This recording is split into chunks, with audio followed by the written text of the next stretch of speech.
Hello, dear traders on a Saturday. I have a daily chart on VGT. What is that referred to? Let's be specific. It's info technology, okay?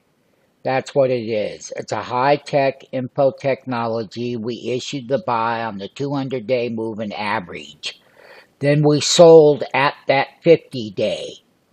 We sold it. Then it went a little bit higher and it got above the 50-day. But when I draw a trend line about filling gaps, that is the upper trend line. We are buying put options. We see high risk for the VGT in September and October. The chart looks really well.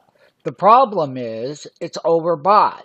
And it's time to exit this trade and get short because it's going down. Stay involved with our ETF. Sign up for that free 5-day trial. Let us make history together. Let's do it now.